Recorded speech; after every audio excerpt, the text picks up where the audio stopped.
Chapitre 11. Normandie, en France.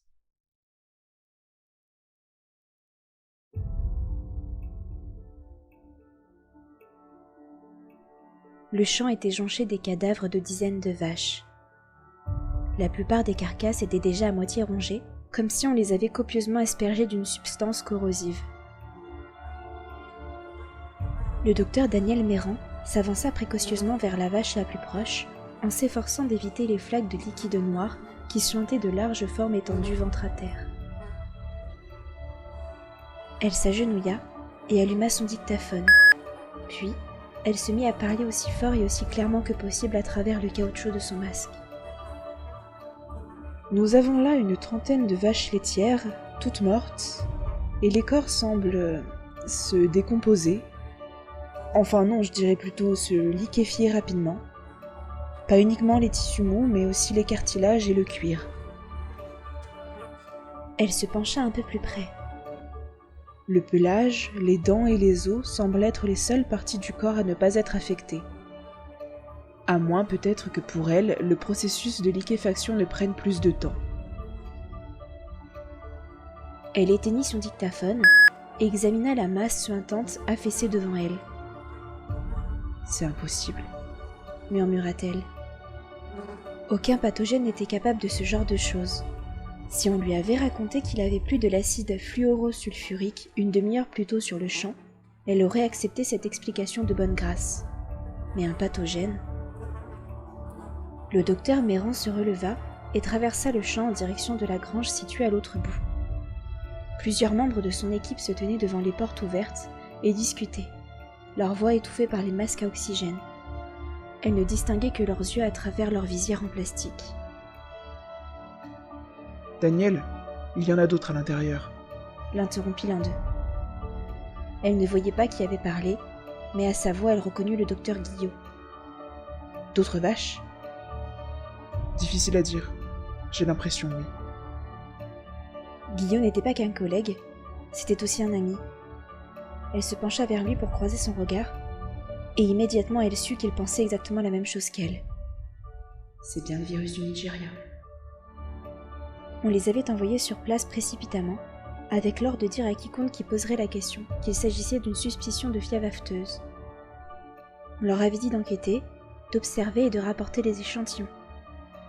Elle entendait la respiration de Guillot, la membrane en caoutchouc de son masque qui claquait dans le sifflement de l'air. « Rémi, dit-elle à voix basse, je suis complètement morte de trouille. Je n'ai jamais vu un truc pareil. » Comme tout le monde, répondit-il. On dirait que ce virus ne connaît pas la barrière de l'espèce. Mais c'est tout bonnement impossible. Il acquiesça. Je sais. Et bon sang, la vitesse à laquelle ce truc détruit les cadavres. Je sais. Ils se dévisagèrent dans le silence, interrompus seulement par le sifflement et le claquement de leur appareil respiratoire. Enfin, Daniel se reprit et entra dans la grange pour commencer ses explorations. Il y avait effectivement d'autres carcasses de bétail. Certaines vaches étaient encore harnachées au treillis quand elles avaient succombé au virus, et les machines continuaient de vomir et d'halter en fond. À ses pieds, elle repéra un petit squelette et des restes de fourrure. Un chien. Un collier rouge et une plaque étaient posés au milieu de cette flaque infâme. Cette chose liquéfie le moindre être vivant qu'elle rencontre. Oui. Acquiesça Guillot. Et elle agit très vite. Daniel examina la terre, les mares visqueuses et les étranges semas qui les relient les unes aux autres, comme si chaque flaque coulait vers sa voisine. Elle avait un peu de ce liquide sur ses bottes jaunes, et elle ne put s'empêcher de les essuyer sur le sol pour s'en débarrasser, comme d'une crotte de chien. « Rémi, oui. Nous n'avons aucun moyen de contenir un tel virus. » Elle se rendit compte que sa voix tremblait, et elle se retourna vers lui. « Est-ce que tu penses qu'on y est ?» Guillot comprit très bien à quoi elle faisait allusion. Souvent, après le travail, ils allaient prendre un verre de vin pour parler épidémiologie. La discussion se faisait régulièrement philosophique lorsqu'ils réfléchissaient de l'évolution de la vie sur Terre, au fait que c'était peut-être des petits acteurs qui construisaient la plus grande histoire. Le sujet d'un virus capable d'extermination était déjà venu sur le tapis, et peut-être encouragé par la bouteille de Bordeaux qu'ils avaient presque fini à deux. Ils avaient nonchalamment conclu qu'il était probable qu'un jour, par la faute de l'homme ou par celle de la nature, l'humanité s'éteindrait non dans une terrible explosion, mais entre une quinte de toux sèche et un reniflement. Ils s'apprêtaient à répondre, peut-être pour acquiescer, ou peut-être pour lui dire qu'elle tirait des conclusions hâtives, et qu'elle était bien trop pessimiste, quand quelqu'un dehors appela Daniel. Elle sortit de la grange, Guillot sur les talons. Docteur Méran! Docteur Guillot! Ils se tournèrent tous les deux vers le jeune homme qui arrivait depuis l'autre bout du champ. Qu'est-ce qu'il y a? Il leva une main gantée pour désigner le champ derrière lui. Regardez.